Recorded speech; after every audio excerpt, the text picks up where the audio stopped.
Birinci Dünya Urushu'nun ahırlışı ve işgalının başlanışı.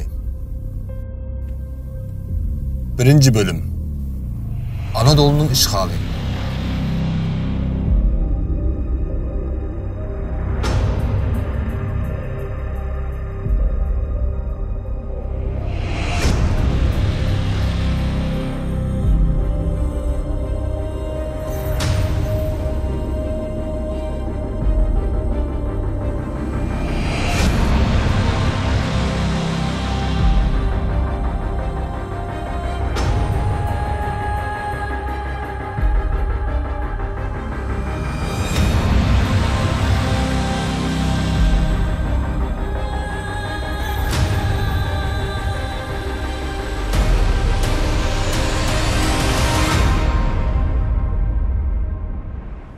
Assalamu alaikum hürmetlik Şarkı Türkistanlık aziz yurttaşlar. Ümit Var Sefer televizya programımızdan Türkiye Azadlık Cengi ve Galbisi bölümünü görüşünlerini kızgın karşı alımız. Ümit Var Seferimizge hoş geldinler. Filmimizden bu bölümüde bir milletin yıkılıp tekrar ornudan kanda kat götürüp turalığını tarihi belgeler bilen göreleyimiz. Baldurqı Çanakkale Ruhi bölümümüzde sözlep ötkünümüzdek Osmaniye Armiyesi Çanakkale Cang Meydanı'nda gayet zor galbilerge erişti. 1915 yılı 8 yerim ay sürgen bu cangda 76 bin şehit ve 174 bin yardar bulup cami 250 bin Türk cangçisi armiye tezimliginden öçürüldü. Çanakkale'de kolu gelgen bu gayet zor galbe elbette Osmaniye Armiyesi'nin bütün cang meydanlarındaki umumi galbisi hesaplanmaydı. Osmaniye Devleti 1. Dünya Uruşu'dan keyin siyasi, iqtisadi ve harbiy cihetlerde nahayeti hargın halga düşüp kalgan idi. 1918 yılı 10. ayının 30. günü Osmaniye Devleti bilen Angliya başçılığındaki ittifaktaş devletleri arasında uruş to'xtatish kelishimnomasi imzolandı. Tarixte bu kelishimnoma Mondros urush to'xtatish kelishimnomasi deb ataldı. Mondros kelishimnomasining shartlaridan birisi bo'lsa, Osmaniye armiyasini butunlay qurolsizlashtirib, paralel chalg'i tushirib qo'yish edi. Kelishim imzolangandan keyin Angliya, Fransiya, Italiya, Gretsiya va Armeniyaliklar darhol Anadolu'nun her qaysi joylarini ishg'ol qilishga boshladi. Çanakkale ve İstanbul bo'g'zi İngilizlarning kontroliga o'tdi. İngilizlar yana Musul, Batum, Antep, Konya, Maraş, Samsun, Bilecik, Merzifon, Urla ve Kars'ni işgal kıldı. İstanbul bolsa birinci kıtım 1918 yılı 11. ayının 13. günü işgal kılındı. İngilizler burun işgal kılıp algan Maraş, Antep, Urfa, Adana ve etrafındaki yerlerini Fransa'ya ötküzüp berip, özü nefit menbesi bolgan Musul'unu elip kaldı. İtalya bolsa Antalya, Kuşadası, Bodrum, Fethiye ve Marmaris'ni işgal kılıp aldı.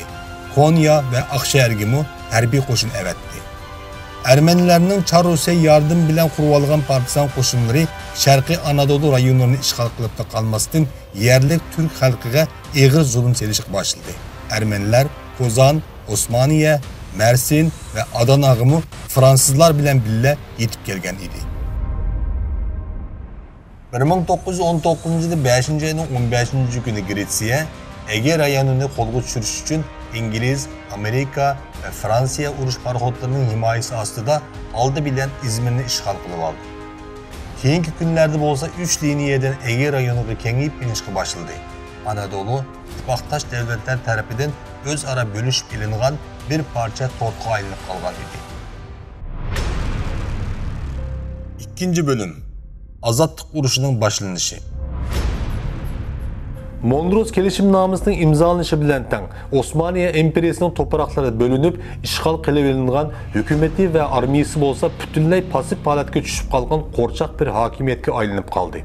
Yana şu mezgillerde Karadeniz rayonundaki Pontos Rum qaroqchilarining yerlik Türklerge qarata ilib berayotgan zo'ravonlik hareketleri kun sari kuchayib mengiyotatdi. İstanbul'u işgal kılıp algan İngiliz devletinin hükümet vekili Anadolu'daki bazı siyasi hareketlerde intayin bir aram buluvatkanlığı doğruluk haberini padişaha yetkizdi.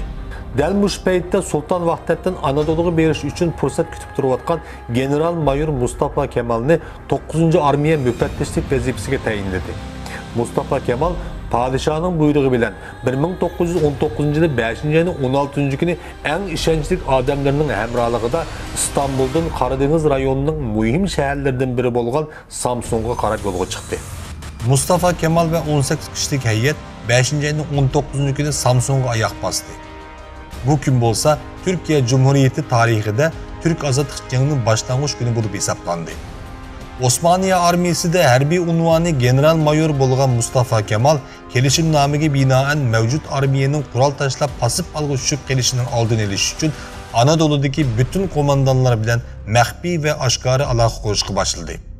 Şundakla Türk halkının Mondros gelişiminin imzalanışı bilen tanla işgalci devlet armiyelerinin Anadolu'nu istila kılışıga narazılık bildiriş doluklarını kozgudu. 1919 yılı 5. ayının 30. günü Samsun'un Havza degen yerinde düşman işgalçılara karşı birinci katımlık narazılık namayışı elip verildi. Amasya Seferi 1919 yılı 6. ayının 12. günü Samsun'un Amasya'ya gelgen Mustafa Kemal bu yerde Anadolu ve Rumeli'de kurulgan milli müdafiye cemiyetlerini birleştirip kurultay çağırıp halk menfaatiga vekillik kılalaydıgan yeni bir başkuruş aparatı kuruşuna karar kıldı. Erzurum kurultayı Mustafa Kemal ve sabdaşları 7. ayının 3. günü Erzurum'a gidip geldi. 7. ayının 8. günü bolsa İstanbul'a özünün Osmaniye armiyasındaki harbiy vazifesini istifa bergenligi to'g'riliq kararını yolladı. Ertesi günü Müdafiye Hukuk Cemiyeti'nin Erzurum tarmağının reisi bulup saylandı. 7. ayının 23. günü meşhur Erzurum kurultayı içildi. Sivas kurultayı Vekiller heyeti başka vilayet şehirlerinden gelgen cami 38 nefer halk vekili bilen bille Sivas'a gidip geldi. 9. ayının 4. günden 11. günügüce bu yerde tarihi ehemmiyetli ege ikinci çoğun kurultay ötküzüldü. Anadolu ve Rumeli'de kurulgan milli müdafiye cemiyetleri Anadolu ve Rumeli Müdafiye Hukuk Cemiyeti namı bilen birleştirildi. Amasya'daki uçuruşur. Osmaniye hükümeti Deniz Armiyası Ministeri Salih Paşa'nın hükümet vekili süptüde Anadolu'ya evetti. Salih Paşa 10. ayının 20. günden 22. günügüce bolgan arlıkta Mustafa Kemal ve sabdaşları bilen bille mevcut vaziyet doğrusunda tepsili sohbet ötküzdü. Görüşüş neticesinde Osmaniye hükümeti Anadolu ve Rumeli Müdafiye Hukuk Cemiyeti'ni resmi yosunda tanıydıganlığını bildirdi. Vekiller heyeti Ankara'ya geldi. 12. ayının 27. günü sabdaşları bile Ankara'ya gidip gelgen Mustafa Kemal bu yerini Milli İnkılap'ın merkezi kılıp bekitti. Ankara'nın coğrafiyalik ordu intayin mühim bulup Anadolu'nun otturu kısımlarına joylashgandan başka tömür liniyasını bu yerden ötetti. Meclis-i Mehbusan'ın en ahırkı yığını 1920 yılı 1. ayının 12. günü Osmaniye İmperiyası parlamenti en ahırkı bir kıtımlık yığınını çağırdı. Bu kıtımlık parlament yığını da Anadolu ve Rumeli Müdafiye Hukuk Cemiyeti tarafından tüzülgen Milli Ehtinamı kabul kılındı.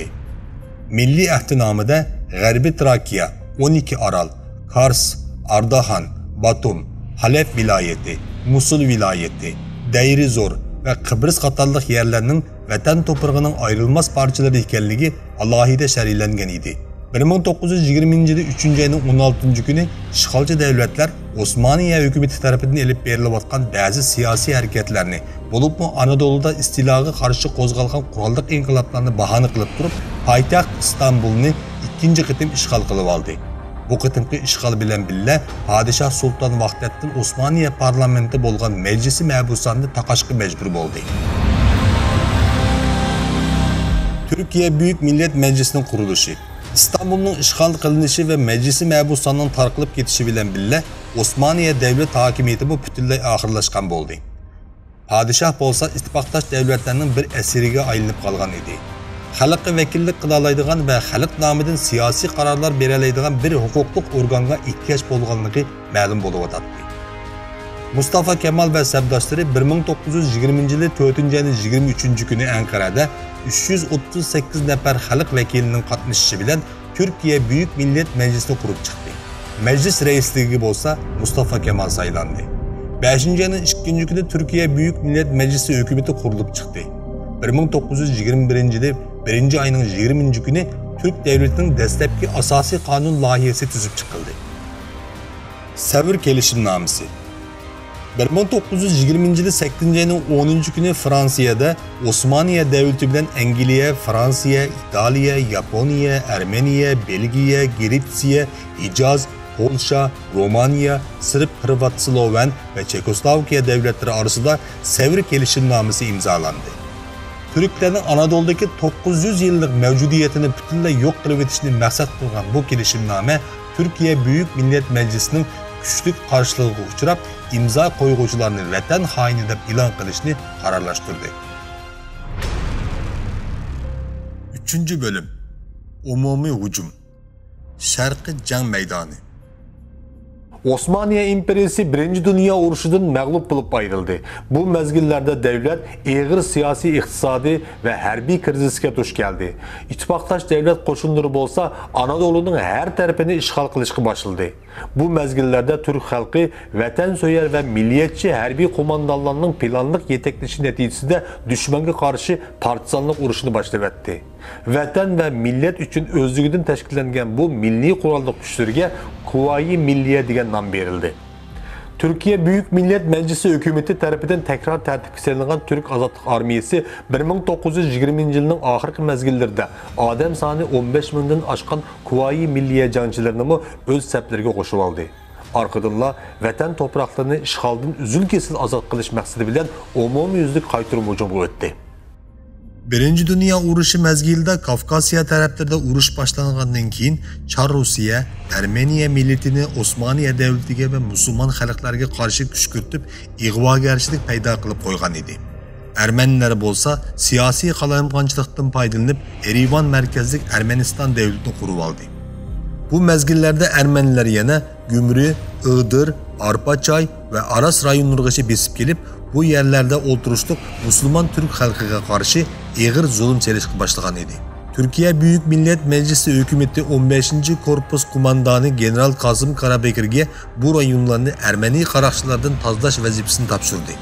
General Kazım Karabekir, Şarkı Çegara rayonlarını düşman kolunun bütünlüğü tartıp aldı. Cenubi Uruş Meydanı İngilizler Türkiye'nin cenubi kısmındaki Musul, İskenderun, Kilis, Antep, Maraş ve Urfa'yı besip geldi. Fransızlar bolsa Adana, Mersin ve Osmaniye katarlık jaylarını kanunsuz halde işgal kılıp algan idi.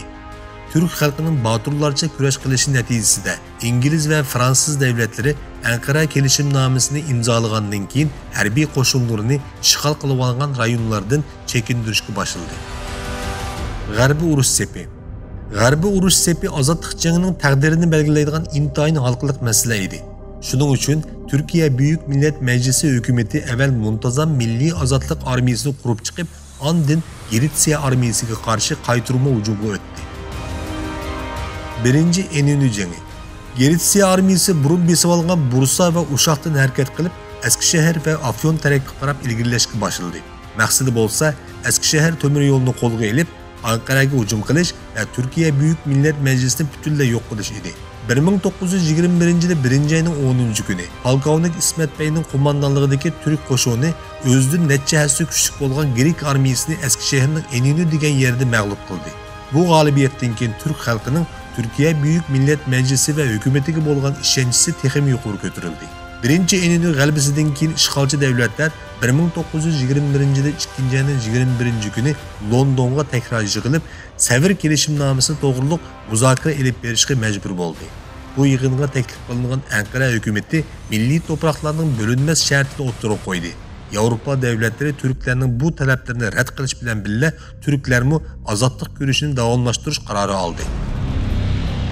Moskva kelishimnomasi Türk armiyasının g'alabasidan keyin 1921'de 3. ayının 16. günü Sovyetler İttifakı bilen Türkiye Büyük Millet Meclisi arasında Moskova kelishimnomasi imzalandı. Ruslar Türklerinin Şarkı Çegara rayonlarındaki iqtidarchilik hukukunu qabul qildi. Türkiye Büyük Millet Meclisi Şark tarafının amallığını kapalatga ega qilgandan keyin bu yerde turishliq harbiy qo'shinlarni boshqa rayonlarga yo'tkazishga başladı. 2. Enönü Cengi London'daki uçuruşta Türklerge taleplerini qabul qilg'iz olmagan ittifaqdosh devletler Giritsyani tekrar küşkürtüp Bursa'dan Eskişehir'ge, Uşak'tan Afyon'a qarab hücumga o'tishga chaqirdi. Gretsiya qo'shinlari 3-oyning 23-kuni turklarga qarshi ikkinchi qatimli hujumga o'tib, ba'zi muhim bo'lgan yerlarni qo'lga tushirdi. Turkiya Buyuk Millat Majlisi bo'lsa, o'zining muhofazat batalyonini Eskisherga avatib, polkovnik İsmet Bey'ning qo'shini bilan birlashtirib, qaytirma hujumga o'tdi. Natijada dushman armiyasi 4-oyning 1-kunidan boshlab Bursaga qarab chekinishga majbur bo'ldi. Angliya va Fransiyaning yordami bilan turklarga qarshi hujumga o'tgan Gretsiya armiyasi Eskisherning Eninu atrofida ikkinchi qatim yana mag'lub bo'lgan edi. Ikkinchi qatimlik Eninu g'alabasi turk xalqining Turkiya Buyuk Millat Majlisi va armiyasiga bo'lgan ishonchisini texim yuqori ko'tardi. Kütahya Eskisher janglari 7-oyning 10-kuni Gretsiya armiyasi butun kuchini birlashtirib 3-qatimlik hujumga o'tdi. Başkomandan Mustafa Kemal armiyasini Sakarya daryasının sharqiy qismiga chekindirgan holda tayyorlik qilishga boshladi. Gretsiyaliklar bo'lsa Sakarya daryasining g'arbiy qismiga kelib joylashgan edi. Sakarya maydon jangi. Sakarya maydon jangi ozodlik urushining g'alaba qilish bosqichi edi. Turk armiyasi Mustafa Kemal qo'mondonligida naq 21 kun jang qildi. Bu qitimqi jang 9-oyning 13-kuni Gretsiya qo'shinining Sakarya daryasining sharqiy qismini butunlay tashlab ketishi bilan oyoqlashdi. Kars kelishimnomasi 1921-yilda 10-oyning 13-kuni Turkiya Buyuk Millat Majlisi bilan Sovetlar Ittifoqi yana bir qatim chegara masalasini hal qilish uchun Karsda uchrashdi. Bu qatimqi uchrashuvda Kars kelishimnomasi imzolanib, Turkiya bilan Sovetlar Ittifoqi orasidagi chegara masalasi uzil-kesil hal qilindi. Bu qitimqi kelishimnoma natijasida Armeniya, Gruziya va Ozarbayjon Sovetlar Ittifoqining ig'dorchiligiga o'tib ketdi. Anqara kelishimnomasi 10-oyning 20-kuni Fransiya Turkiya Buyuk Millat Majlisi hukumati bilan urush to'xtatish va tinchlik uchun Anqara kelishimiga imzo qo'ydi. Fransiya vakillarining bu qitimqi kelishimda alohida Anqaraga kelishi Turkiya Buyuk Millat Majlisi hukumatini e'tirof qilganligining bishorati edi. Umumyuzlik hujum 1922-yilda 8-oyning 5-kuni Mustafa Kemal Turkiya Buyuk Millat Majlisi tarafidan Türk Azadlık Armiyasının başkomandanlık vazifesiga tayinlandi. 9-oyning 19-kuni bo'lsa marshallik darajasi bilan G'azi unvoni berildi. Marshal G'azi Mustafa Kemal va sabdoshlari bu qitimqi umumyuzlik hujumda dushmanni uzil-kesil yengish bilan billa ularni vatan to'proqlaridan abadiy va tal-to'kis qo'llab chiqarish uchun tayyorlik qilishga boshladi. Oldi bilan Anadoluning sharqiy va janubiy rayonlaridagi qo'shinlar g'arb tarafdagi urush maydonlariga yo'tkab kelindi. Arqadanla qo'shinning har xil ehtiyojlari to'liqlandi. 8-oyning 26-kuni atdigan soat 5:20da qattiq zambirak ovozlari bilan tang Gretsiya armiyasiga qarshi umumyuzlik hujum boshlandi. Başkomandan Mustafa Kemal ve sabdoshlari bu qitimqi jangga Ko'chatepe degan egizlikda turib qo'mondonlik qilib o'tdi. 1-armiya janubdan, 2-armiya bo'lsa shimol tarafdan hujumga o'tgan edi. Gretsiya mudofaa liniyasi turklarning hujumiga bardoshlik bera olmay o'ttirdan ikkiga bo'linib ketdi. 27-kuni Gretsiya istehkomlari Turk armiyasini qo'lga o'tdi. Afyon ozod bo'lgan edi. Davomli hujum holatida harakat qilayotgan ozodlik armiya 30-kuni greklarni butunlay qo'rshovga elib olib, qo'mondonlaridan general Terikopisni asirga olib oldi. Bu jang Mustafa Kemal tarafidan bevosita boshqarilgan bo'lg'achqa tarixda boshqo'mondonlik maydon jangi deb atalib keldi. Turk ozodlik armiyasi greklarni Izmirgacha qo'g'lab berib, 9-oyning 9-kuni Izmirni g'alabalik holda ozod qildi. 9-oyning 18-kunigacha G'arbiy Anadolu rayonida bir dushman askar qolmagan edi. Mudaniya kelishimnomasi İzmir azad bo'lgandan keyin Turkiya Buyuk Millat Majlisi armiyasi Boğazlar, İstanbul va Trakya rayonlarini qaytarish uchun harakatga o'tdi. İttifoqdosh davlatlardan Angliya, Fransiya va Italiya urush to'xtatish to'g'risida kelishim hosil qilish uchun Turkiya Buyuk Millat Majlisiga talablarini yetkazdi. 10-oyning 11-kuni Bursa'ning Mudaniya degan yerida Mudaniya kelishimnomasi imzolandi. Gretsiyalik vakillar yig'inga bevosita qatnashmadi, lekin kelishimnomaga keyincha boshqa bir yerda imzo qo'yib, yengilligini qabul qilgan bo'ldi. Lozan kelishimnomasi 1923-yilda 7-oyning 24-kuni Shvetsiyaning Lozan kentida Turkiya Buyuk Millat Majlisi, Angliya, Fransiya, Italiya, Yaponiya, Gretsiya, Romaniya ve Sırp Hırvat Sloven xonligi qatorliq davlatlar orasida tarixiy Lozan kelishimnomasi imzolandı.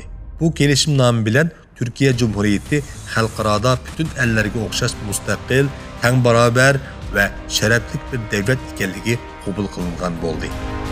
Türkiye Cumhuriyetining qurilganligi 1923 yılı 10. ayının 13. günü Türkiye Büyük Millet Meclisi'nin kararı bilen Ankara yeni Türkiye Cumhuriyeti Devleti'nin payitahtı kılıp bekitildi. 10. ayının 29. günü bolsa Mustafa Kemal ve sərdaşları bütün dünyaya Türkiye Cumhuriyeti Devleti'nin kurulganlığını jakaladı. Türkiye Cumhuriyeti mana bugün naq bir asrlik devlet bulu sübti bilen mağrur kadem taşlap davamlıq algı ilgilemekte. Türk milleti çalışkandır. Türk milleti zekidir. Hürmetli yurttaşlarım, asarat asıda kalan bir milletin erkinliğe erişiş, özü hoca buluş ve devletini kurup çıkışının nurgun Japan muşakkatlik yollarını besip ötüp, hatta kan töküş arkalı kolu keldiğanlığını düşünüp yettik. Gerçi Osmaniye İmperiyası tarih betinden öçürülgen bolsa mu, lekin Mustafa Kemal ve sərdaşlarının yetekçiliğindeki Türk halkı tekrar qat götürüp çıkıp, yanıla özünün müstakil Türkiye Cumhuriyeti devletini kurup çıkaldı. Bugünküce asarat asılı yaşayotgan Şarkı Türkistan halkının ötmüşteki tarihi vakalarını örnek elip, tecrübe savaklarını yekünleş arkalık tekrar qat götürüp çıkış için tezdin hareketke ötüşü lazım. Şarkı Türkistan halkının tomurlarını Türk halkı okşaş, pidakar, cesur ve kahramanlık kanları urgup durdu. Bu alayligimizde cari kıldırış için hazırdan başlap, hazırkıdımı bekirek ittifaklaşışımız şarttır. Hürmetli yurttaşlarım, Ümit Var Sefer televizyon programımızın Türkiye Azadlık Cengi bölümü muşudun bile ayaklaştı. Keyinki programlarda görüşküçe Allah'a emanet bulunla. Müstakillik hiyal emez, ümit var bulaylı. Hayır hoş.